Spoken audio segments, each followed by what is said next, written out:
You won't believe what we found. It was hiding under the biggest leaf. Was it a secret treasure or a very shy frog? Minneapolis is buried in white. From Hale Dynamics, Lucas Hale watches the river vanish while his 8-year-old son sits in a carbon wheelchair. At home, a power dip unseals a winter garden kept for his late wife. 2 boys lift a brass snowflake from the ice and turn her music box. A strip of dots ticks out like a heartbeat. Did Aaron leave the map to Jonah's recovery, or a warning Lucas cannot ignore? The polar vortex swallowed the skyline. From the top floor of Hale Dynamics, glass groaned as wind scoured the river to a white line. Lucas Hale stood with one hand on the window and the other on the edge of his desk, watch cool against his wrist, breath slow. The city below looked erased. Sirens were distant metronomes in the storm. Behind him, the soft whir of carbon wheels. Jonah angled his chair toward the glass, chin lifted. 8 years old and already practiced at hiding what hurt. The chair looked like something a racer would love. He did not. His small fingers traced the rubber, then fell still. Cold makes the city honest, Lucas said. Every light means someone is trying. Jonah's mouth twitched. Fast is for legs.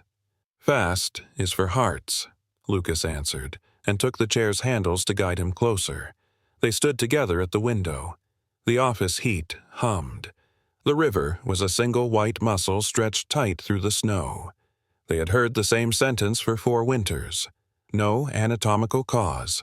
Neurologists with careful smiles. Specialists with tidy charts.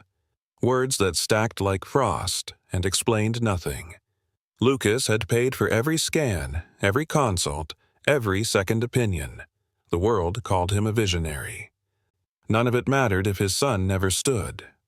On the credenza sat a photo in a simple steel frame. Aaron in a red knit beanie, cheeks bright with winter, laughing into the wind. The snowflake at her throat caught the light even now, as if memory could reflect. Lucas touched the corner of the frame. Jonah watched the gesture, not the storm. "Tell me something good," Jonah said.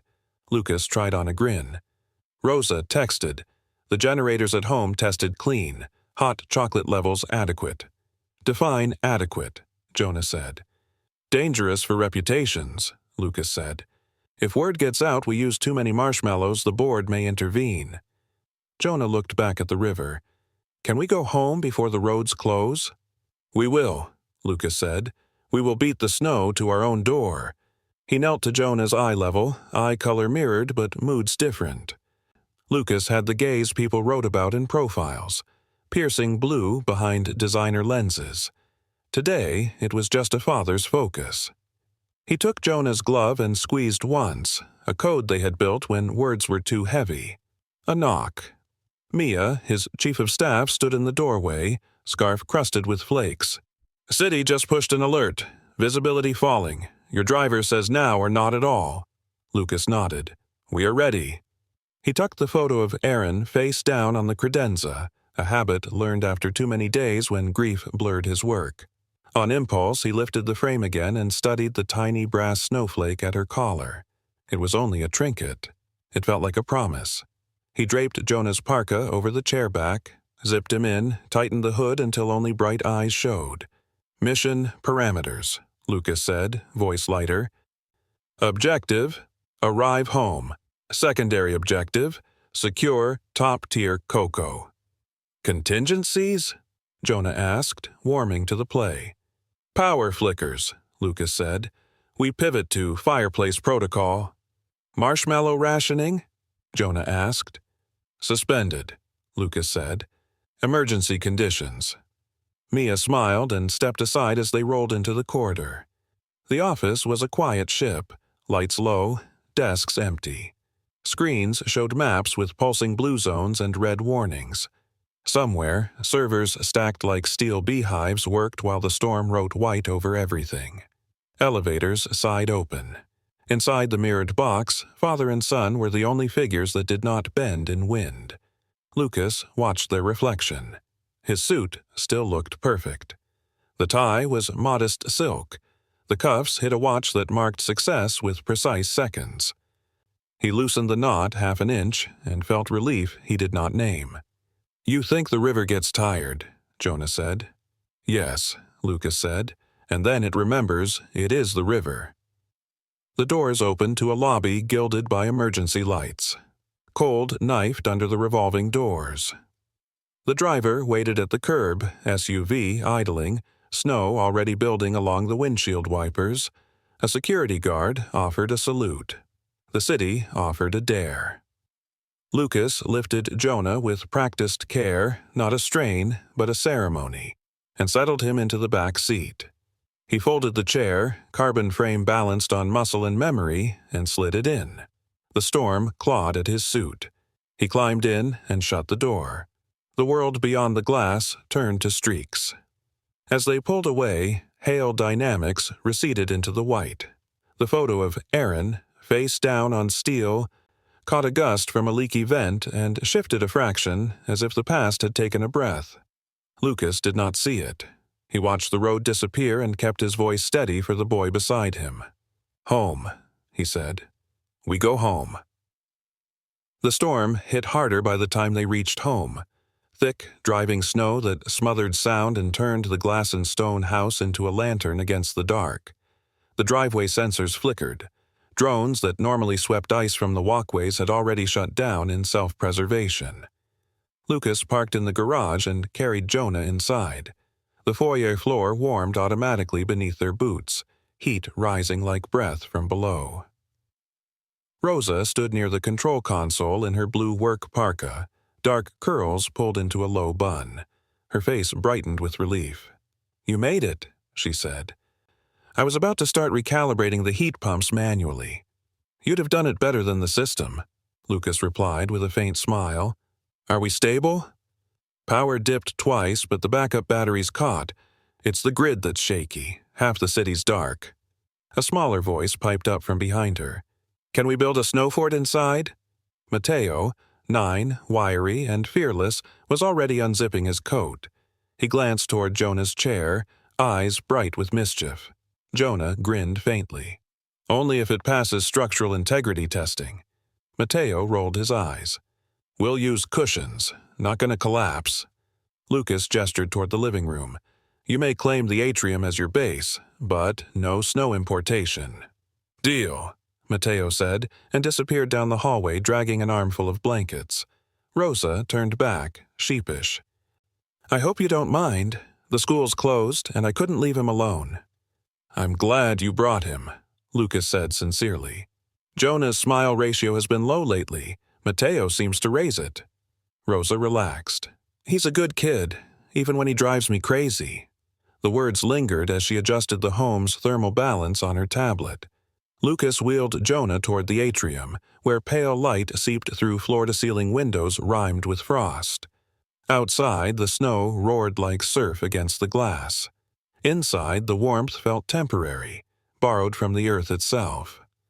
Mateo had already constructed a lopsided fort out of cushions and chairs. "You in?" he asked Jonah. "Define in," Jonah said, but the spark in his eyes betrayed interest. "Commander Jonah, defensive strategy meeting," Mateo declared, saluting. Jonah laughed, the rare, unguarded kind. Lucas watched from the doorway, hands in his pockets, expression softening. For the first time that night, the house sounded like life instead of grief. Rosa approached quietly. "He used to laugh like that a lot, didn't he?" "Before," Lucas said. The word carried its own weather. "Storm's bad," she said, changing subject. "Might want to seal the greenhouse wing. It's losing heat faster than the system can compensate." Lucas nodded. "That section's offline anyway." "I can check it manually," Rosa offered, "just to be sure." "Leave it," he said gently. "That wing? It's private." She understood and didn't press. Hours later, while the boys watched a movie under a mountain of blankets, Rosa tidied the kitchen and hummed softly to herself. Lucas worked at the dining table. Light from the holographic display painting blew lines across his face. When Rosa moved to leave, she hesitated. "Mr. Hale," she said, her voice cautious. Would it bother you if Matteo stayed the night? The roads? Of course, he said, cutting her off kindly. You both stay until morning. I'll have the guest suite warmed. Thank you. She hesitated again. He really brings out Jonah's courage, you know. Some kids just know how to make the dark smaller. Lucas looked up, eyes tired but grateful. Then let's keep the dark small tonight. At midnight, the wind screamed like an animal across the skylights. Power flickered, once, twice, then steadied. In Jonah's room, the glow from a bedside lamp cut through the blue shadows. Matteo lay curled on the couch, half asleep. Jonah? He mumbled. Yeah? When the snow stops, you're going to race me outside. Jonah smiled in the dimness. I don't run. Yet, Matteo said, eyes closing. You don't run yet. The house settled around them, creaking softly in the cold. Lucas, watching from the doorway, felt the words land like a promise. He checked the thermostat, pulled Jonah's blanket higher, and turned off the light. Outside, the storm deepened, its white silence carrying both danger and possibility. Somewhere within the frozen walls of that house waited a secret that would thaw everything they thought they knew. By morning, the storm had erased the street. The windows showed nothing but white and the faint shapes of buried trees. The house hummed on backup power, every panel glowing faintly blue under the generator's pulse. Lucas woke to silence. Too much silence. He checked the monitors. System integrity nominal, all doors sealed.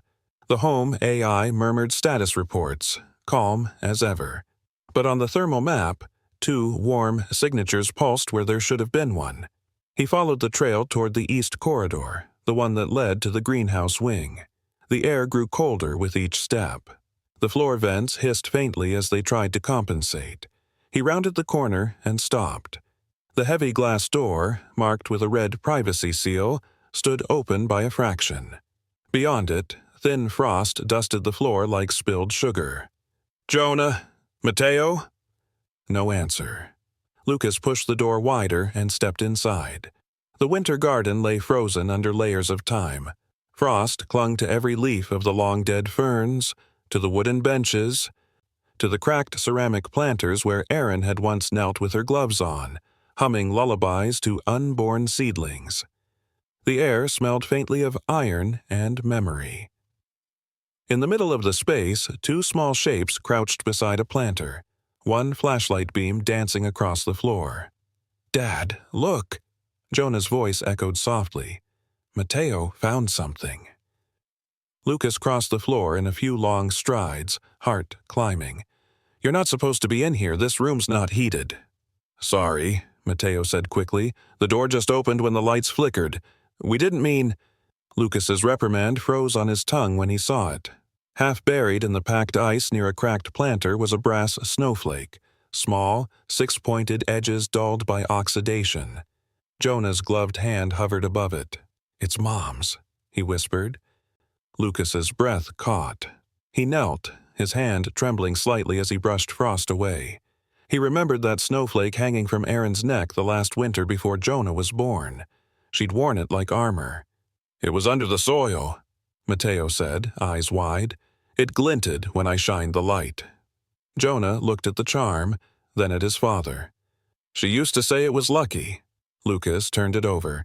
A small ridge along the center looked oddly mechanical, like a key.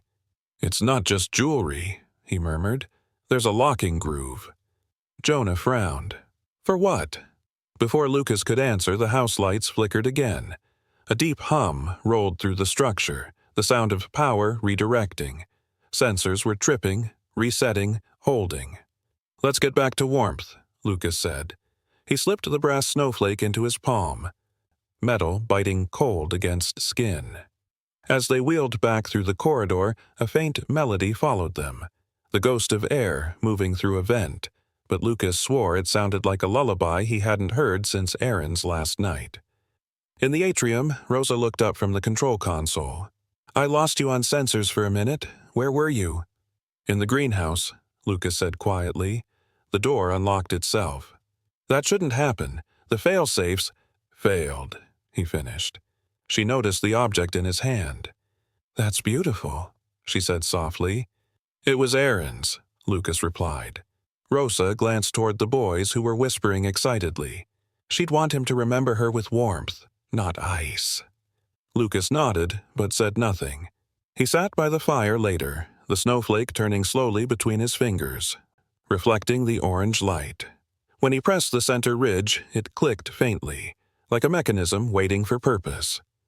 He thought of Aaron in that very greenhouse, talking about legacy and ethics, arguing with doctors over treatment choices. She had trusted him with her dream, and somehow he'd lost more than one world that night. In Jonah's room, laughter rose again. Matteo insisting his cardboard fort was now a frost defense lab. For a brief moment, Lucas smiled, but his gaze dropped back to the snowflake. Something about it didn't feel random. He turned it once more, eyes narrowing. There, near the base, etched letters almost invisible under the tarnish. E.H. and a faint number. Jonah's initials shared hers. Lucas whispered, "What were you trying to tell me, Aaron?" Outside, the blizzard pressed its white face to the glass and the house seemed to hold its breath. That night, the storm raged with a vengeance, sleet hammering the glass, the sky pulsing with white lightning. Lucas sat in the den, the brass snowflake turning slowly between his fingers, feeling heavier than any metal its size had the right to be. Jonah had fallen asleep downstairs beside Matteo, both of them under a blanket fortress. Rosa had gone to reset the exterior panels once more before turning in. The house was quiet, except for the rhythmic groan of wind. Lucas placed the snowflake on the table. His gaze drifted to the antique birch music box on the shelf, a relic Aaron had adored. He had kept it sealed in its case for years, unable to bear its tune. Now, something about the key in his hand drew him toward it. He stood, crossed the room, and pulled the box down carefully. Frost still rhymed the window, but the fireplace threw enough warmth to make the air shimmer. He turned the snowflake in the dim light, studying its jagged edge. Then, without overthinking, he pressed it into the tiny slot beneath the lid's hinge. The mechanism clicked. A hush filled the room, as if the air itself had stopped listening to the storm. Slowly, the lid lifted, and the first delicate notes of Aaron's lullaby spilled out, a tune Jonah hadn't heard since he was an infant. Lucas froze, his throat tightening. But then something else happened. A faint whir came from the base of the box, followed by a soft mechanical feed. A thin cellulose strip, no wider than his finger, began unspooling from a narrow slit. It was covered in microscopic dots, like coded print from an old ticker machine. Lucas frowned, leaning closer. "What in the world?" Matteo's voice startled him. "That's like one of those code ribbons we learned about in robotics club." The boy stood in the doorway, eyes wide with curiosity, blanket still around his shoulders. "Matteo, you should be in bed," Lucas said, though his voice lacked conviction. Matteo shrugged. "Couldn't sleep. The wind sounds like someone crying." Jonah rolled in behind him, rubbing his eyes. "What's that, Dad?" Lucas hesitated, then lifted the strip. "Your mom's music box. It just printed this." The boys crowded closer. Jonah reached out a trembling hand, tracing one of the tiny dots. "She made it do that?" "Maybe," Lucas said, "but I don't know how." Matteo tilted his head. "It's a code. I think I can decode it." "You?" Lucas said, half smiling despite the weight in his chest. "My mom's work tablet has a public QR translator. It can read patterns, even weird ones." Jonah brightened. "Let him try." A few minutes later, they gathered around the tablet. Matteo lined up the camera and adjusted focus. The screen blinked, then scrolled with static. Letters began to appear. Tiny, gray, uneven. "If I don't wake, ask Dr. Lane about the calcium trial. Trust only Mara." Jonah stared. "What does that mean?" Lucas went cold. His mind shot backward, to the hospital, to the doctor's careful words, to the way Erin had looked at him before the anesthesia took her under. Dr. Victor Lane had said her blood pressure was fine, that the delivery complications were sudden, unavoidable. He had never questioned it. Now, Erin's voice was echoing through time. "If I don't wake." Lucas read the message again, lips moving silently. "Dr. Lane, the calcium trial, trust only Mara." He sank into the nearest chair, snowflake dangling from his hand like a verdict. Mateo glanced at him. "Who's Mara?" Lucas swallowed hard. "Someone your mom shouldn't have had to trust more than me." Jonah wheeled closer. "Dad?" "It's nothing you did," Lucas said softly, "but it's something I have to face." The wind howled across the chimney, almost drowning his words. He picked up the snowflake again and pressed his thumb against its cold edge. Erin had left him a message hidden in a lullaby, buried under frost and time. And if her warning was true, someone had lied. He looked toward the boys, their faces lit by firelight, innocence sharp against the storm. "Go get some rest," Lucas said. "Tomorrow I start finding answers." As they drifted away, the lullaby wound down, one final note trembling in the air before silence took over. Lucas sat alone, the message strip coiled like a heartbeat beside him. Outside, snow fell heavier than ever, white, endless, and waiting. The next morning brought no sunlight, just an endless gray sky pressing down on the frozen city. Minneapolis was still locked under emergency warnings. Plows sat stranded along highways, their engines choked by ice. Inside the Hale residence, the world was muted, a cocoon of quiet breath and hums of backup power. Lucas hadn't slept. The message strip lay on his desk beside Erin's snowflake key, both relics now burning holes in his thoughts. He had spent the night replaying memories of her last weeks, the fatigue she'd hidden behind laughter, the medical jargon he hadn't questioned, the doctors who'd spoken too smoothly. He opened his encrypted call interface and connected to Hale Dynamics' private medical server. The system recognized his retina scan and loaded the archived files from 8 years ago. Delivery records, sedation dosages, signatures. Dr. Victor Lane on every page. Lucas scrolled until a line of data caught his eye. Calcium channel adjunct, Lot 327A, trial use, not for general dispensation. He leaned back slowly. "Trial use," he muttered. "In a hospital berth?" Footsteps approached. Rosa appeared, robe over her work uniform, holding 2 mugs. "You've been up all night." "I couldn't sleep."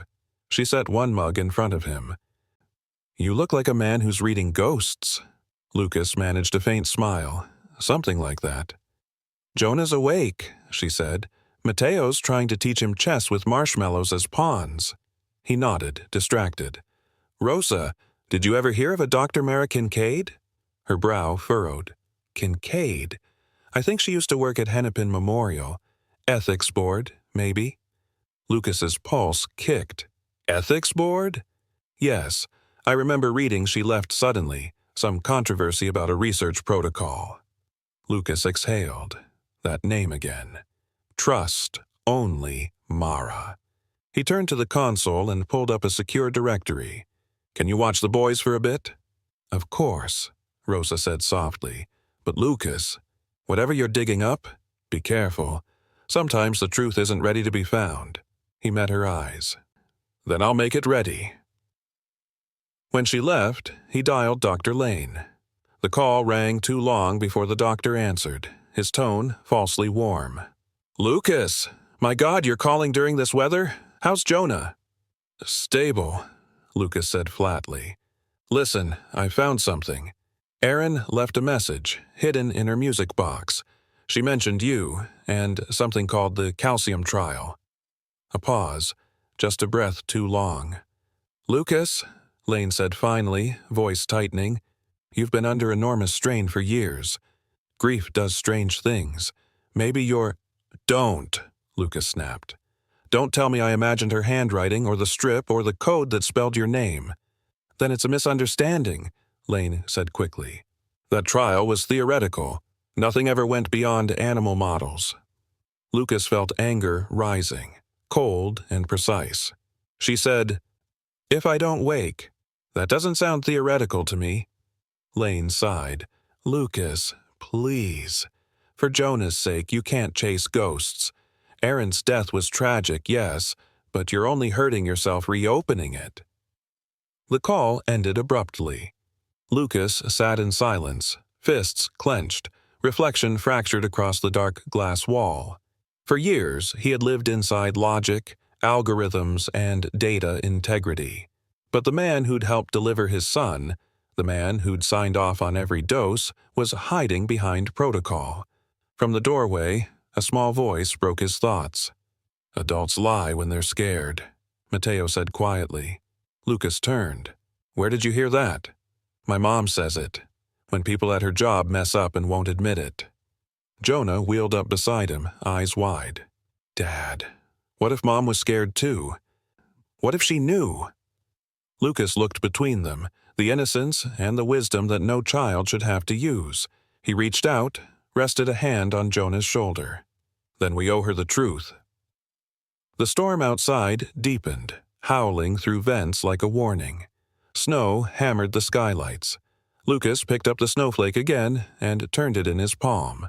Aaron's initials caught the dim light, steady as heartbeat. He whispered, "You left me the map. I'm following." The house creaked under the pressure of wind. Somewhere in the distance, a tree cracked and fell. Lucas sat down at his console once more, eyes scanning lines of encrypted logs, vendor IDs, shipment records, chemical inventories. Behind the numbers, he saw her face in the hospital light, saw the doctor's calm eyes, the machine beeps, the silence after. Rosa's words returned to him. "Sometimes the truth isn't ready to be found." He leaned forward, voice low, steady. "Then let's wake it." And with one command, he launched the AI audit sequence, cross-referencing every delivery Hale Dynamics had ever made to Hennepin Memorial during Aaron's pregnancy. The screen flickered. Thousands of lines appeared, glowing against the storm-dark room. Somewhere amid the noise, something terrible waited to surface. The storm had buried the world in silence by noon. From his office window, Lucas could see only a blur of gray, as if the horizon itself had vanished. Snow pressed thick against the glass, but his eyes stayed locked on the screen before him. The AI audit sequence had finished. The results scrolled like a pulse of light across the display. Vendor transactions, timestamps, delivery routes. Every log line stacked neatly into data perfection. But then the anomalies appeared. Shipment records marked calcium channel adjunct. Same lot number, same doctor authorization. Victor Lane. And the destination tag wasn't the hospital at all. It was a suburban medical supply address listed under a shell, LLC. North Ridge Clinical Procurement. Lucas recognized the registration agent's name immediately. Reginald Price, Hale Dynamics' own CFO. For a long moment, Lucas just sat there, staring. The room felt smaller, the air thinner. He whispered, "No, not you too." Behind him, the door creaked. Rosa entered quietly, a steaming mug in her hand. "You haven't eaten." Lucas gestured toward the screen. "Rosa, look at this." She stepped closer. "What am I seeing?" Shipments authorized under Lane's name, but routed through Price's subsidiary. Those chemicals, calcium channel adjuncts, never went through FDA trials. They were experimental neuroblocking compounds. Rosa's eyes widened. "You're saying—" "I'm saying Aaron was part of an unauthorized study," Lucas interrupted, voice shaking. "And Jonah, he's living proof of it." The wind moaned against the window like grief made real. Rosa sank into the chair beside him, her hand covering her mouth. "Lucas, this is criminal," she whispered. "Why would Price risk something like that?" Publicity, he said bitterly. He was obsessed with making Hale Dynamics a household name. The board wanted a story. Pain-free childbirth powered by ethical AI optimization. They must have thought they could manipulate dosage through algorithmic adjustments. Rosa shook her head. They used Aaron as a test case. Yes, Lucas said, without consent. And when it went wrong, Lene buried the data. The screen reflected his face, sharp, haunted, the color of frost and fury. He turned to Rosa. Can you get me a trace on Dr. Mara Kincaid? Aaron said to trust her. I can try, she said, but with the blizzard, half the network relays are down. We'll need to route through your satellite server. Lucas nodded. Do it. Whatever it takes. Hours crawled by.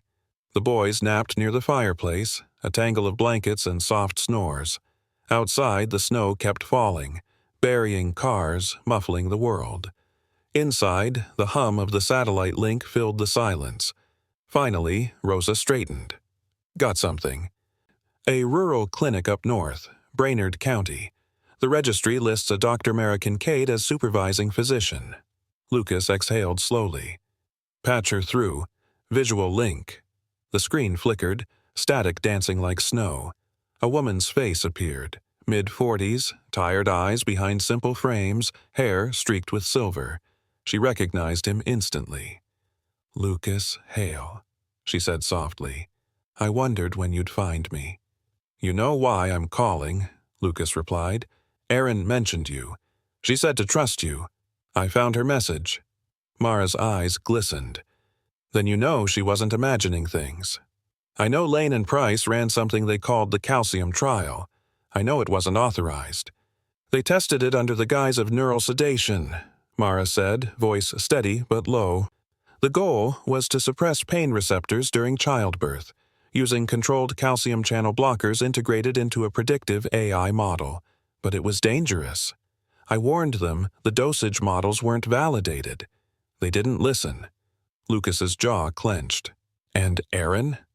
She was their flagship subject, Mara said. Beautiful, brilliant, and brave. When I refused to sign off on the second phase, Price accused me of professional sabotage. They erased my access. I resigned 2 days before she went into labor. Rosa stepped closer to the screen. She left him a code, she said, a message in her music box. Mara's expression softened. Of course she did. Erin was always 3 steps ahead. Lucas's voice broke slightly. She said, if I don't wake. Did she know they were experimenting? Yes, Mara whispered. She suspected. But she couldn't prove it. She'd started microdosing with an algyl chelate, trying to neutralize the blocker effects. That may have been what saved Jonah's cognitive function, but it left his motor circuits dulled. Lucas stared at her, the words hitting like cold water. You're telling me my son's paralysis was designed? Not intentionally, Mara said, pain flashing in her eyes. But yes, it was an outcome they ignored. The drug they used wasn't just a sedative, it was a neuromodulator. It quieted both movement and pain. Lucas's hand trembled, and they covered it up. They buried everything, Mara said, but Erin found out before it was too late. She made sure someone would. For a moment, all Lucas could hear was the howl of wind through the vents. Mara leaned closer to the screen. You can expose them, Lucas. But it won't be easy. Price still has power, and Lane will protect him. You'll need evidence, and you'll need to move fast. Lucas's gaze hardened. I'm not waiting another 8 years. Mara nodded once. Then start where she ended.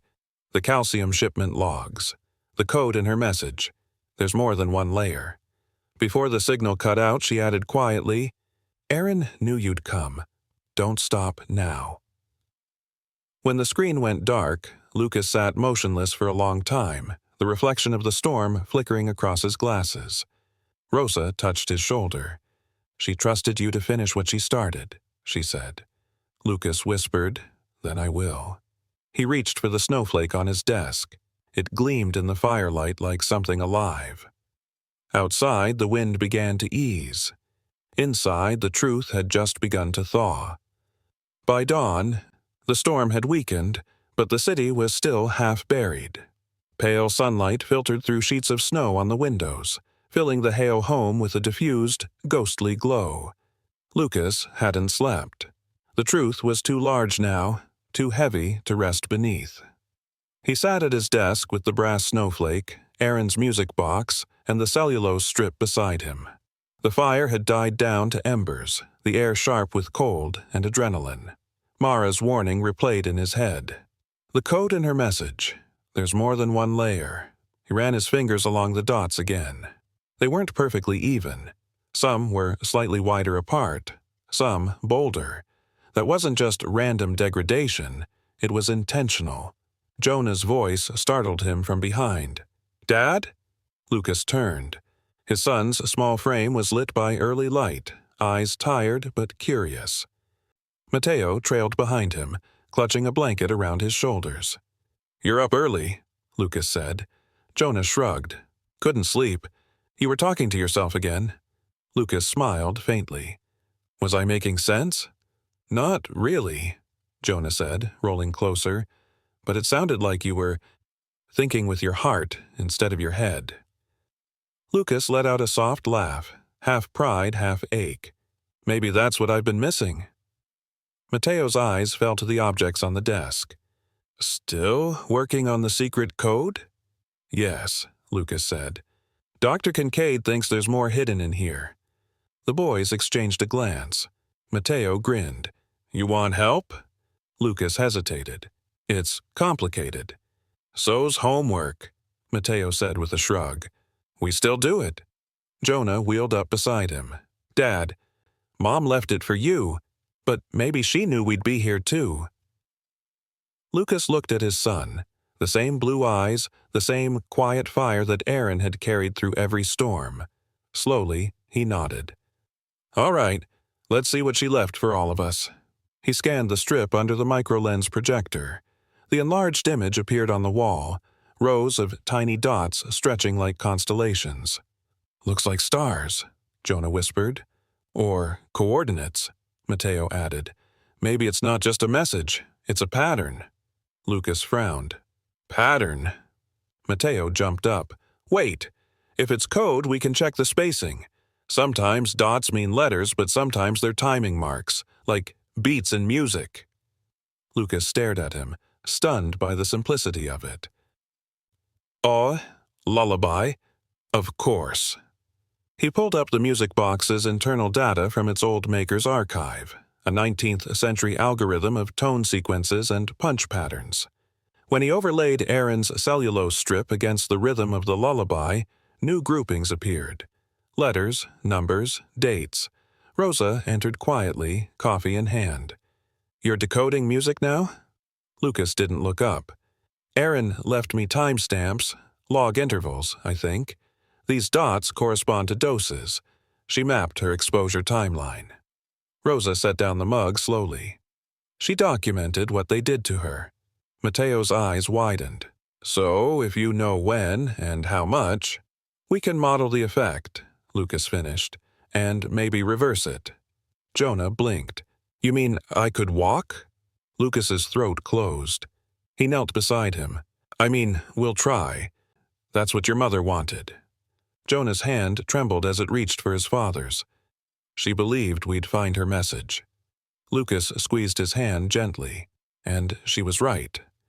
Rosa leaned closer to the projection. "What's this here?" She pointed to a small section near the end, 6 dots spaced unevenly, followed by an odd symbol. Lucas zoomed in. "That's not code, it's a signature, a heartbeat recording. It matches Aaron's biometric pattern from the hospital archives." "Her heart," Jonah whispered. "She signed it with her heart," Rosa said softly. Silence filled the room, broken only by the whisper of the wind against the windows. Lucas finally stood, a decision forming in his voice. "We have the pattern. We have her proof. But if we're going to fix what they did, we'll need the best specialists." "I'm calling Mara back. She mentioned a program in Boston, neuromodulation and VR retraining." Rosa frowned. Travel's impossible. The highways are still closed. Lucas turned toward the window. Snow was still knee-deep across the driveway, but the horizon was brightening. Then we'll find a way. I have an aircraft at the downtown hangar. Jonah looked at him, hopeful and scared. Dad, what if it doesn't work? Lucas knelt again, his voice steady and warm. Then we keep fighting until it does. Your mom didn't stop, and neither will I. Mateo grinned. I call co-pilot. Lucas smiled despite everything. You've earned it. Outside, the frozen sky began to shift. The storm was ending, but a different kind of battle had just begun. As the boys wheeled away toward the fire, Lucas held Aaron's snowflake up to the light. It glinted faintly, the etched initials shining like frost catching dawn. He whispered, "We heard you, Aaron. Now we finish this."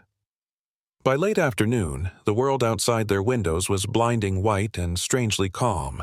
The kind of stillness that comes after a storm has exhausted itself. The air shimmered faintly, sunlight breaking through in fractured sheets. Lucas stood in the control room, coat half-zipped, the brass snowflake dangling from a thin chain in his hand. Rosa had rigged the satellite uplink again, and the connection stabilized just long enough to reach Mara's clinic in Brainerd. Her tired face appeared on screen, framed by the sterile glow of a medical ward. "Lucas," she said, exhaling, "you found it, didn't you?" "I did," Lucas said. "The message, the timestamps, everything. Aaron mapped the doses." Mara's eyes softened. Of course she did. She always thought ahead. "She documented each calcium infusion during pregnancy," Lucas continued. "Each dose lined up with a hospital log I cross-checked. She left it encoded in a song." Mara looked down for a moment, as if the knowledge both comforted and crushed her. She knew the ethics board was hiding the results. She asked me once, "If they silence me, how will the truth speak?" I told her to make the data sing. Lucas nodded, a muscle in his jaw tightening. She did. "And now you have the map," Mara said. "That means Jonah's condition isn't irreversible." Rosa stepped into frame, her hands clasped. "You're saying there's hope?" "There's more than hope," Mara said. "There's a protocol in Boston.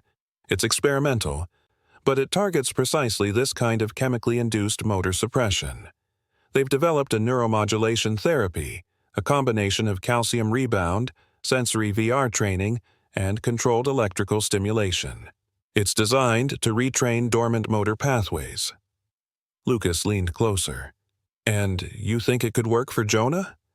"If we can map the exact pattern Aaron left," Mara said, "it'll give them the exposure blueprint they need to reverse the effects. But they'll need you and Jonah here, in person." Lucas glanced toward the frost-glazed windows. The interstates were still closed, airports buried. "Every flight is grounded." Mara nodded. "Then wait for the skies to clear. I'll alert the Boston team. They'll prep the lab." He hesitated. "Mara, why didn't you come forward 8 years ago?" She looked down, guilt flickering behind her glasses. "Because I was scared. Price threatened to destroy anyone who spoke out. He controlled the funding, the board, the research credits. But Aaron's courage stayed with me. I left medicine for a while, but I never stopped watching." Lucas's voice softened. "You did what you could." "No," she said quietly, "but you still can." The connection flickered once, static tracing her outline. "Bring him when the storm breaks, Lucas. And remember, truth only matters if it heals." Then the screen went black. For a long time the room was silent except for the low hum of the generator. Rosa finally spoke. "She believes in you. So did Aaron." Lucas turned toward her. "We'll need supplies. Warm suits, oxygen tanks for Jonah, travel permits once the roads reopen." "I'll handle it," Rosa said. "Just don't go alone." He gave a faint smile. "You know I won't win that argument." She folded her arms. "Good. Then I'm not trying." He looked toward the atrium. Jonah and Mateo were by the fire, assembling a small model out of spare robotics pieces. Jonah's laughter filled the air again, hesitant but real.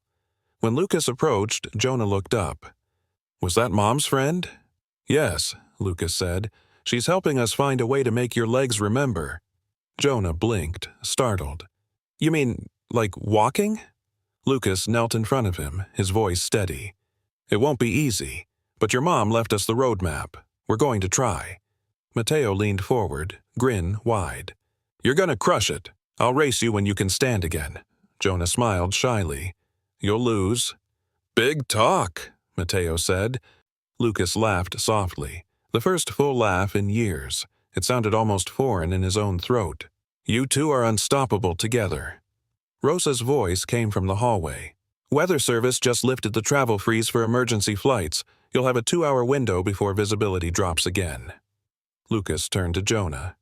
"Then we're going tonight." Jonah hesitated. "I'm scared." "So am I," Lucas said. "But fear means it matters."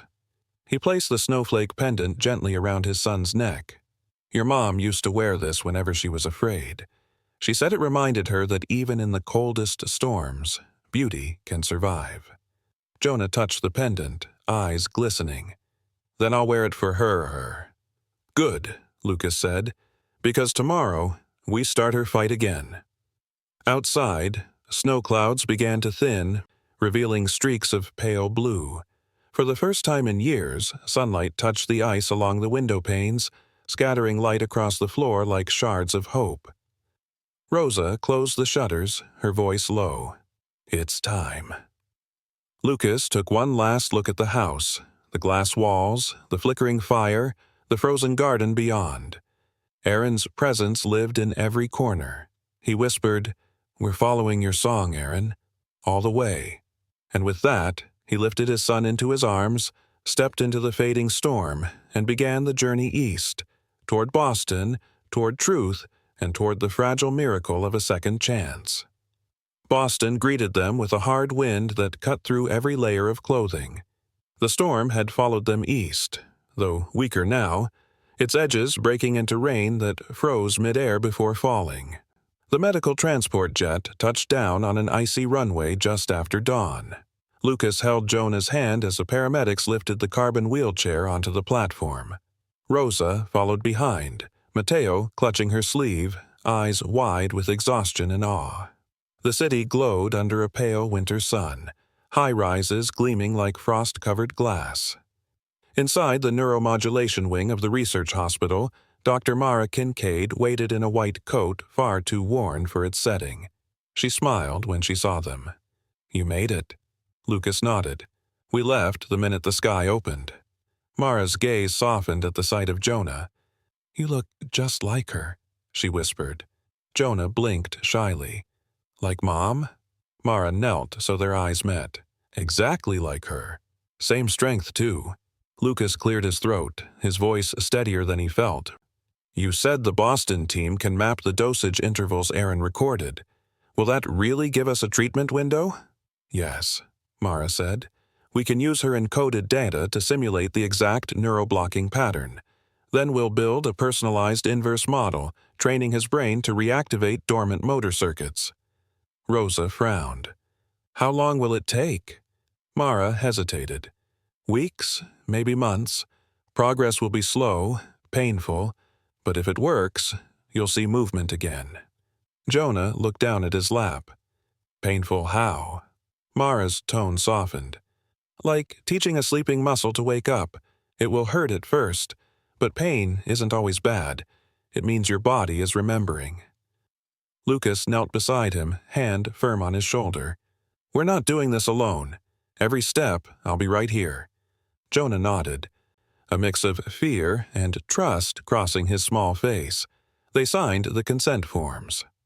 Hours later, Jonah was prepped in the main lab, sensors lining his temples and spine, cables running to a transparent exoskeletal frame that would support his body through micro-movements.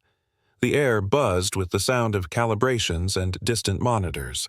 Mateo pressed against the viewing glass, whispering, "He looks like Iron Man."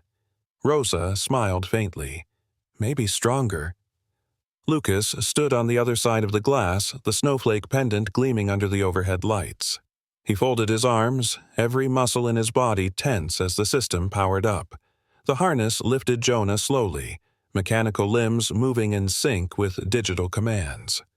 Electrodes pulsed in faint bursts along his back and thighs. His hands clenched. The first tremor ran through his leg. His face twisted, breath catching. "Breathe, Jonah," Mara said gently. "Don't fight it. Let it happen." Tears welled in the boy's eyes. "It hurts," he whispered. Lucas pressed a hand to the glass. "I know, son. Just hold on. Remember what your mom used to say?" Jonah gasped. "That the stars only shine in the dark?" "That's right," Lucas said, his voice breaking. "This is your dark. Shine through it." The pulses continued, each one stronger than the last. Jonah cried out, but he didn't stop. Mateo wiped his eyes with his sleeve, whispering, "He's doing it." After 20 minutes, the harness lowered. Jonah trembled, drenched in sweat, breathing hard. His muscles spasmed once, then stilled. Mara watched the monitors, eyes widening. "We got activity. Early response along the lower motor strip. It's faint, but it's there." Lucas turned, unable to speak. He reached for Rosa's hand without realizing it. Mara exhaled. "He's responding faster than expected.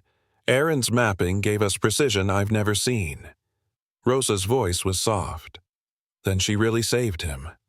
Lucas stared at his son, motionless now, except for the gentle rise and fall of his chest. "She never stopped," he said quietly. That night, the hospital lights burned long past visiting hours. Jonah slept hooked to soft monitors, his snowflake pendant resting against his chest. Lucas sat beside the bed, fingers brushing the edge of the blanket. He whispered into the stillness, "We're almost there, Aaron." Mara entered quietly. "The data was more complete than I imagined. You've given us a breakthrough, Lucas. Not just for Jonah, but for every child like him." Lucas looked up. "Then we'll share it, all of it. Erin's story, her notes, the logs.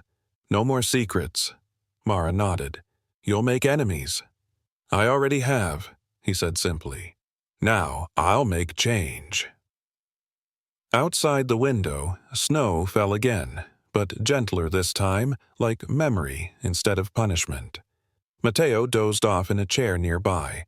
Rosa covered him with her coat, then looked at Lucas. "You should rest too."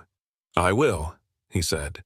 But his eyes stayed fixed on Jonah, on the faint flicker of muscle in his leg as if the dream of movement had followed him into sleep.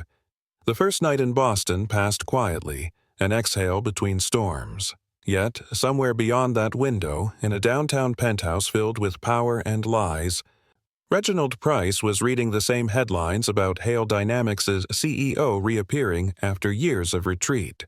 And he was not smiling. Morning in Boston arrived cold and metallic. Snow dusted the hospital roof, glittering beneath a pale sun that seemed more light than warmth. The city had shaken off the storm, but Lucas felt another one building. This time, not in the sky, but in the quiet corridors of power he once helped create. He stood in the hospital's glass atrium, coffee cooling in his hand, staring down at the courtyard below. A cluster of reporters huddled near the entrance, their cameras like watchful eyes. The story was spreading. Reclusive tech CEO Lucas Hale spotted at Neurology Institute with child patient linked to experimental therapy. Rosa approached, scarf looped around her neck. "You've been up since before sunrise." "I used to believe control was everything," he said softly. "But Erin, she left me a map that starts with surrender." Rosa tilted her head. "You think she planned all of this?" Lucas's gaze didn't waver from the snow-covered courtyard. "Not the storm. Not the years we lost. But she planned how truth would outlive her." A familiar voice broke the quiet. "She always did." Mara Kincaid appeared, a tablet in her hand, her face lined but alive with purpose. "We just finished Jonah's second calibration. His neuromotor signals are increasing by 12%. Lucas's breath caught. 12? That's not just progress, Mara said, smiling faintly. It's recovery. He turned toward her fully. How long before he can try standing? Too soon to predict, Mara said. But we'll keep mapping. Your wife gave us the key, Lucas. You're giving us the proof. He nodded once, grateful but distant, because even as hope flickered to life, something darker was taking shape. His phone buzzed. An encrypted message from an unknown number flashed on the screen. Hale, stop digging. You're endangering everything we built. No signature, just a symbol. The Price Foundation crest. Lucas's jaw tightened. He knows. Rosa saw the message. Price? Yes. He pocketed the phone. And he's warning me off. What will you do? He met her eyes, calm and certain. Finish what Aaron started. Down the hall, Jonah's room pulsed with soft light. He was sitting upright in the therapy harness, electrodes tracing silver paths down his arms. Mateo sat cross-legged beside him, building a tower of kinetic blocks. Watch this, Jonah said, grinning. He focused, breathing in short bursts. One foot twitched, then the toes flexed. Small, shaky, but undeniable. Mateo gasped. You did it! You moved! Jonah laughed, the sound full and bright. Mom would have called that a touchdown. Lucas entered just in time to see it. He froze mid-step, awe washing over his face. Do it again, he whispered. Jonah tried, and though the movement was smaller this time, it was there. Real. Rosa pressed a hand over her mouth. My God, Mara exhaled. That's voluntary motion. He's breaking the blockade. Jonah looked up, beaming. Dad, did you see? Lucas knelt beside him, eyes wet. I saw everything, son. You just made the world move. The boy giggled, reaching for the snowflake pendant. Mom's helping me. Lucas nodded, his voice barely holding. She always will. But in the reflection of the glass wall behind them, Lucas saw something chilling. A man in a gray coat standing just outside the therapy wing, half hidden by the hallway's shadows. Tall, clean-shaven, expensive scarf. Watching. When Lucas stepped out moments later, the corridor was empty, but a folded paper waited on the bench. He unfolded it carefully. It read, Truth is only beautiful when it's quiet. Leave it buried, or your son's story ends like hers. The signature beneath was neat and unmistakable. R. Price. Lucas's grip tightened until the paper tore. He slipped it into his pocket and walked back to the observation window, his reflection fractured against the glass. Inside, Jonah and Mateo were laughing, building something out of spare sensors, a little snowman made of silver coils. Rosa stood beside them, her expression full of both pride and dread. Lucas whispered, Not this time. He turned to Mara. Can the system record full neural telemetry? Yes, she said cautiously. But why? Because when Price falls, Lucas said, voice low and certain, he won't take silence with him. Mara studied him. Then you're ready for the next storm. Lucas nodded. It's already here. That night, snow began falling again over Boston, soft and soundless.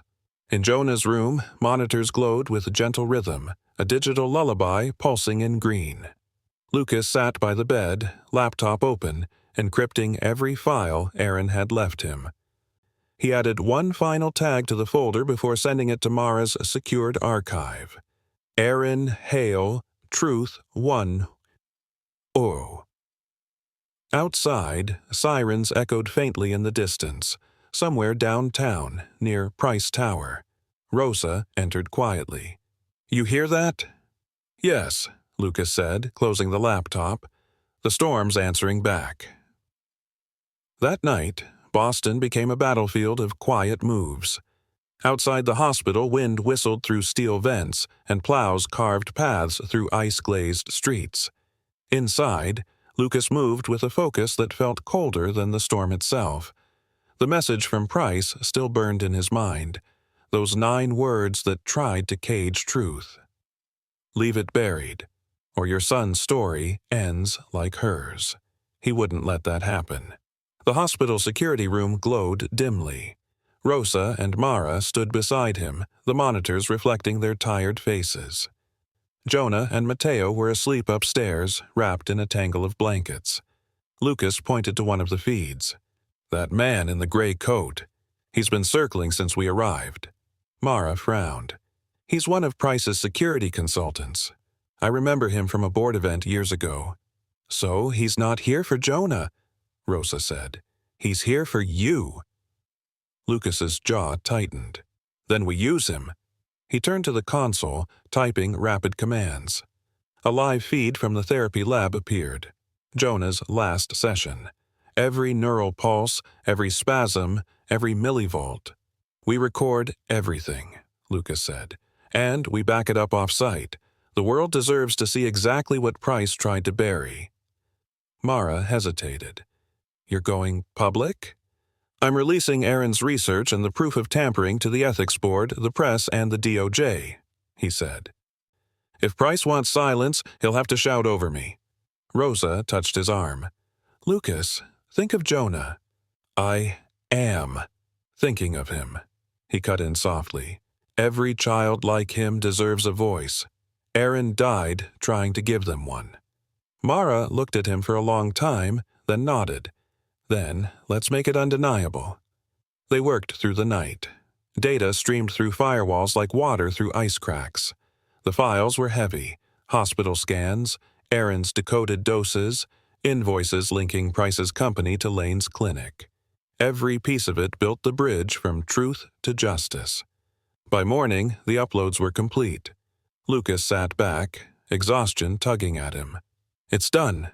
Rosa watched him carefully. "You realize he'll retaliate?" He gave a faint smile. "He already tried." Then came the sound, footsteps in the hallway, heavy and deliberate. The door swung open, and two men in dark coats stepped in. "Mr. Hale," one said, flashing an ID. "Private security. Mr. Price asked us to deliver a message." Lucas stood slowly. "He's fond of messages lately." The man's tone hardened. "This is a dangerous game you're playing. Shut down your transmissions and return to Minneapolis. Price is willing to make this disappear." Lucas's gaze was steady. "That's where you're wrong. It's already everywhere." The second man frowned. "What do you mean?" Rosa stepped forward, arms crossed. "He means the data's live, public ledger. Every server, every outlet." The first man swore under his breath, pulled out his phone, and stepped into the hall. "He's bluffing," the other muttered. But moments later, alarms buzzed faintly on their radios. A voice crackled. "Sir, news outlets just broke the story. Hale Dynamics whistleblower evidence. Aaron, Hale, case linked to unapproved clinical trials." Lucas exhaled, relief mixing with grief. "It's done." The guards exchanged looks, then left silently. When the door shut, Rosa's legs nearly gave out. "You just detonated a bomb in the middle of a blizzard." "Not a bomb," Lucas said softly. "A beacon." Hours later, the hospital lobby filled with murmurs. Reporters gathered outside, their voices echoing off the glass. Aaron Hale's encoded message exposes medical cover-up. CFO Reginald Price under investigation. Mara entered, her tablet buzzing with alerts. "Lucas, the ethics board just suspended Price and Lane. Federal investigators are requesting your cooperation. You did it." Lucas leaned against the counter, the weight of years leaving his shoulders one breath at a time. "No," he said quietly, "Aaron did." That afternoon, while the hospital's world spun with breaking news, Jonah had another session. This time, something extraordinary happened. Halfway through his routine, a signal spiked, then steadied. His leg lifted higher, his right foot flexed. Mara whispered, voluntary contraction sustained for 3 seconds. Lucas's throat went dry. "Jonah, can you feel that?" Jonah's eyes filled with tears. "It's warm. I can feel it." Mateo jumped from his chair, cheering. "He's moving! He's really moving.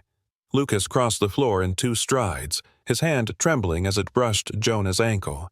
The muscle was firm, alive. He laughed and cried all at once. "You did it, son." Jonah smiled through his tears. "No, we did." The snow outside turned to light rain, soft and silver against the window. Later that evening, Rosa brought hot chocolate for everyone. Mateo fell asleep mid-sentence, Jonah still smiling in his dreams. Lucas sat by the window, watching the snow melt trickle down the glass. Mara joined him quietly. "You've started something bigger than any of us." "I just followed her trail," he said. She nodded toward Jonah's room. "And he's finishing it." Lucas turned the snowflake pendant between his fingers, whispering, "The truth doesn't die in the cold." Outside, sirens wailed, not in warning, but in justice. Price was being arrested downtown, and for the first time in years, Lucas felt the weight of the world shift toward light. The morning after the arrests, Boston's sky opened in color again, thin bands of gold and pale blue streaking across the clouds. The storm was over. For the first time in 8 years, Lucas Hale breathed without feeling like he owed the air an apology. News of the scandal had spread everywhere. Screens in cafes, subway terminals, and hospital lobbies replayed the story. CEO exposes secret clinical trial that paralyzed children. Reginald Price detained pending federal charges. Dr. Victor Lane under medical board review. But inside the hospital, life moved slower, measured in breaths, pulses, and the small, trembling steps toward hope. Jonah's room was flooded with morning light. He sat in the therapy harness again, sweat glistening on his forehead, his small hands clenched into determined fists. The soft whir of the exoskeleton echoed around the room. Lucas stood beside him, no longer in a tailored suit but in a gray hoodie and worn jeans. His once polished confidence had melted into something gentler, real, steady, human. "Okay, Jonah," Mara said from the console. "Let's try again. Focus on the right leg. Don't force it, just tell it what to do."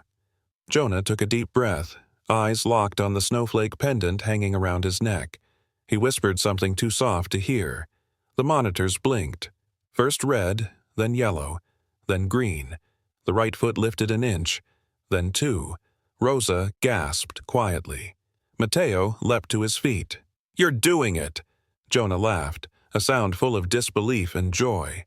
"I can feel it, Dad! I can feel it!" Lucas's eyes filled before he could stop them. He knelt, hands trembling as he steadied his son's leg. "You're standing," he whispered. "You're really standing." Mara checked the readings, voice breaking. "Sustained motor engagement. That's walking range." Jonah's legs wobbled, but the harness steadied him. He took one halting step forward, then another. The room erupted in cheers. Lucas reached out and caught him as the boy stumbled into his arms. They stayed like that for a moment, father and son, breath mingling, both shaking with relief. "You did it," Lucas murmured into Jonah's hair. "You did what they said was impossible." Jonah's voice came out small but steady. "Mom helped." Lucas smiled through tears. "Yes, she did." Mateo clapped so hard the sensors beeped from the noise. "You're a superhero, Jonah." Jonah grinned, chest heaving. "Then you're my sidekick." Mateo laughed. "No way, we're co-captains." Even Mara smiled, blinking back emotion. "He's strong like his mother and stubborn like his father." Lucas chuckled softly. "That's a dangerous combination." After the session, they wheeled Jonah to the observation deck overlooking the harbor. The snow outside had begun to melt, streams of water tracing silver paths through the ice. Boats creaked gently in their moorings, gulls crying above the wind. Rosa handed Jonah a steaming cup of cocoa. "For champions only," she said. He grinned. "Thanks." Lucas leaned against the railing, his reflection merging with the city skyline. "When I built Hale Dynamics, I thought innovation meant controlling the world. But it turns out, The greatest thing I ever built was a promise. To Aaron. To him. Mara stepped beside him. And you kept it. Not alone, Lucas said quietly. He glanced at her, then at Rosa and the boys laughing behind them. It took all of you. Mara smiled faintly. She would have liked that. She'd have made us work harder, Lucas said with a soft laugh. Below them, a crowd had gathered by the pier, activists holding banners. Ethics before profit. Aaron Hale's law. Protect mothers, protect children. Lucas stared for a moment, humbled. They're making it real. Mara nodded. The bill you helped draft is already in motion. Mandatory AI audit trails, patient data transparency, independent oversight. Your wife's story changed medicine. Lucas's eyes lingered on the banners, fluttering like white wings against the harbor wind. No, he said quietly. Her courage did. Later that evening, Rosa cooked for everyone in the family suite. The smell of warm bread and stew filled the air. Laughter spilled through the rooms, the kind that makes walls remember love. Jonah sat on the couch with Mateo, showing him old videos of Aaron singing by the greenhouse. Her voice filled the room like sunlight. She had the prettiest laugh, Jonah said. She still does. Mateo replied softly. You can hear it in you. Lucas froze mid-step in the doorway, overcome by the quiet truth of that. When the boys drifted off to sleep, Rosa dimmed the lights. You should rest too, she said. Lucas sat by the window instead, watching snowflakes melt on the glass. I don't want to miss this feeling. What feeling? Peace, he said simply. The kind Aaron wanted us to find. Outside, Boston glowed under the soft orange haze of streetlights, the city alive and warm despite the cold. Lucas turned the brass snowflake between his fingers, whispering, We're almost home, Aaron. Behind him, in the dark, Jonah stirred in his sleep, one foot twitching again beneath the blanket, as if his dreams were practicing the next step. Snow still clung to the edges of Boston Harbor the next morning, glittering under sunlight that felt newly gentle. The storm had passed, the scandal had broken, and yet for Lucas Hale, the world had just begun to thaw. He walked through the hospital hallway holding 2 cups of coffee, one for Mara, one for himself. Through the glass walls he could see Jonah's therapy session in progress. This time, the boy wasn't strapped to the exoskeleton. Only a light support harness guided his movements. Each small step looked uncertain, yet deliberate. The kind of motion born from fire and faith. Mara joined him by the glass. He's gaining strength by the hour. Every time he stands, it lasts longer. Lucas's voice softened. He's stronger than I ever was. Mara smiled. No, he's strong because he knows you'll catch him if he falls. They stood there in silence for a while, watching Jonah move beneath the steady glow of the winter sun. The snowflake pendant shimmered on his chest, swinging in rhythm with every careful step. When the session ended, Jonah turned toward the observation window and lifted one small hand in a wave. Lucas raised his cup in return, smiling through tears. Later, they gathered in the family lounge overlooking the city. Rosa was reading an online headline aloud to Mateo. Senate announces inquiry, Hale Dynamics ethics scandal sparks reform. Mateo frowned. So, you're famous now, Mr. Hale? Lucas chuckled. I'd rather be a father than a headline. Jonah rolled closer, grinning. You can be both. Rosa nudged him playfully. He's not wrong. For the first time in years, laughter didn't sound like an echo in that house of glass and steel. It sounded like life. That evening, Lucas received a call from the Federal Ethics Committee. He stepped out onto the terrace to take it. Cold air rushed over him, crisp and clear. Mr. Hale, the voice said, we've reviewed your evidence. The DOJ will move forward with charges against Price and Lane. The courts will need your testimony, and your late wife's data archive will be protected as a matter of federal record. Lucas exhaled slowly. Then it's finally over. Not over, the official corrected gently, but right. When he hung up, The city stretched before him like a mosaic of light reflected on snow. Behind him, the sliding door opened. Jonah rolled out, blanket around his shoulders. "Mom used to like the cold," he said softly. Lucas knelt beside him, his breath fogging in the air. "She said it made the world honest." Jonah nodded, eyes on the stars. "Do you think she can see us?" Lucas followed his gaze upward.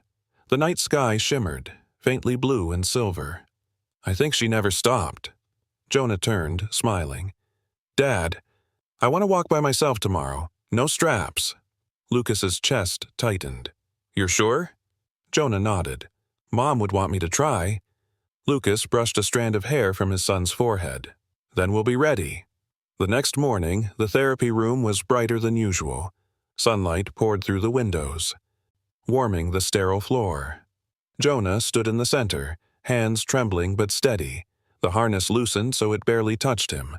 Mateo stood by his side, ready to help but not interfering. "Okay," Mara said softly. "Just listen to your body, Jonah. Feel the ground. Trust your balance." Jonah took a breath, eyes fixed on Lucas. "Dad?" Lucas smiled. "I'm right here." The boy shifted his weight forward. His right foot moved, barely a few inches, but it was enough. Then his left followed. The room was silent, except for the quiet tap of shoes on tile. Jonah took one step, then another, then a third. Rosa gasped, tears streaking down her cheeks. Mateo whispered, "He's doing it." Lucas couldn't move, couldn't speak. He just watched his son, his miracle, walk toward him through the golden light. When Jonah reached him, Lucas dropped to his knees, gathering the boy into his arms. They held each other for a long time, both laughing through tears. "You did it," Lucas whispered. "You walked." Jonah smiled against his shoulder. "Mom helped me. I felt her." Lucas looked toward the window, where sunlight reflected off the melting snow, scattering tiny sparks of light across the floor.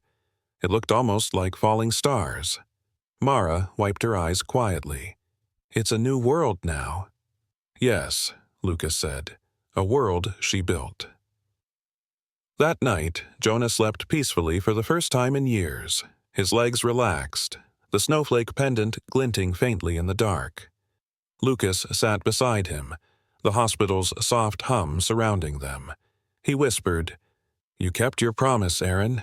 He's walking into tomorrow."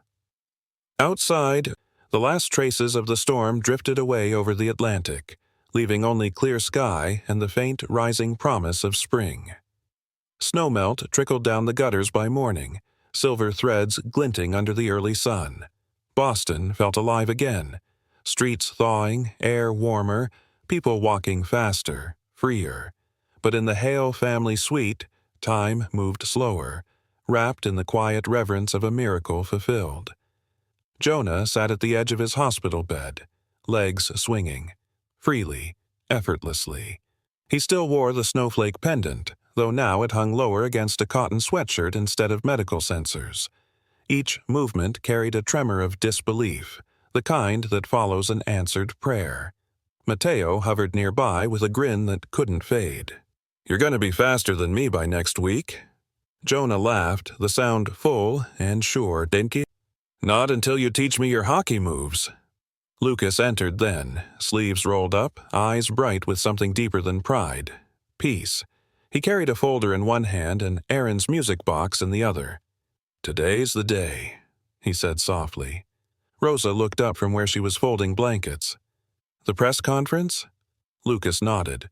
"We're not hiding anymore." Mara stepped in behind him, her usual composure softened by awe. "They're expecting you downstairs. The committee, the journalists, the families who were affected. They all want to meet the boy who walked through the storm." Jonah glanced down, cheeks coloring. "That's me?" Lucas smiled, kneeling to adjust the snowflake pendant. "That's you, son. The boy your mom believed in when the whole world said otherwise." He took the music box and turned the key slowly. The familiar lullaby filled the room, soft as memory. Everyone stood silent for a moment, the melody weaving through them like a benediction. Mara's eyes glistened. "She's here," Lucas nodded. Always. The conference hall was packed, bright lights cutting through rows of cameras. The Hale Dynamics insignia no longer gleamed with corporate polish. Instead, it stood behind Lucas as a symbol reborn. He stepped up to the podium, the snowflake pendant glinting from Jonah's seat in the front row. Rosa, Mateo, and Mara flanked him like the pillars of the long fight that had brought them here. Lucas looked out at the sea of faces. For the first time, he didn't see investors or skeptics, just people waiting for something real. "My wife, Erin," he began, voice steady but thick with emotion, was a scientist who believed technology should never outgrow its heart. When she saw corruption, she didn't stay silent. Even as she faced her own end, she left a map for truth, a lullaby that carried the data they tried to bury. He paused, eyes meeting Jonah's across the room. She saved lives long after she was gone, and today, because of her, my son can walk. A murmur rippled through the crowd. Cameras flashed. Lucas continued. Erin's message didn't end with us. The Erin Hale Initiative will fund ethical perinatal research, independent audits, and medical transparency protocols in every partner hospital across this country. No parent should ever have to lose faith in those sworn to heal. Applause rose like a wave, warm and thunderous. Jonah stood carefully, leaning forward on steady legs. The room went still as he took a few small steps up to the stage. Mateo jumped up to help, but Jonah waved him off with a grin. "Got it." He reached his father's side and took his hand. The cameras captured the moment. The boy who once could not stand, walking beside the man who refused to stop believing. Lucas looked down, voice cracking. "You're sure you want to stand this long?" Jonah smiled. "I've waited my whole life to." The room erupted again. But for Lucas, the noise faded until all he heard was Erin's music in his memory and the sound of his son breathing beside him. Alive, strong, whole. Later, after the conference, they returned to Minnesota. The air was different now, softer, forgiving. The Hale house stood waiting, glass and stone gleaming under a sunset that blazed pink and gold across the river. Rosa and Mateo unpacked by the hearth, while Jonah explored the rooms he hadn't walked through since he was 4. He found the greenhouse last, the winter garden sealed since that night. Lucas followed him inside. The heat lamps hummed softly, and Erin's birch tree had begun to sprout new buds. Jonah's steps crunched on the packed snow beneath the heater vents. "She built this," Jonah said quietly. "For you," Lucas replied. The boy touched one of the birch branches gently, as though greeting an old friend. Then he looked down at the memorial band embedded in the floor, Erin's name etched into steel. He took a slow, careful step toward it, then another, until he stood before it without help. He placed one trembling hand on the engraved letters and whispered, "We did it, Mom." Lucas's vision blurred. He couldn't breathe for a moment, just knelt beside his son and pressed his palm against the same cold steel. Outside, snow began to fall again, light and forgiving. Rosa and Mateo watched through the glass, tears streaking smiles. Jonah turned toward them, laughing softly. "She said storms don't last forever." Lucas looked at him, the pendant catching the glow of the lamps. She was right. As twilight deepened, father and son began to build a small snow lantern under the birch tree, just like Erin used to do every winter. Their fingers were clumsy, their laughter imperfect, but the light inside burned steady, and when the last piece of snow settled into place, Lucas whispered, "We keep her light alive." Jonah nodded, slipping his hand into his father's. Outside, the river shimmered beneath the fading sun, and the music box, long since silent, gave one last faint chime as if the wind had found its key again. In that sound, the storm finally ended, and hope, at last, stayed warm against the cold.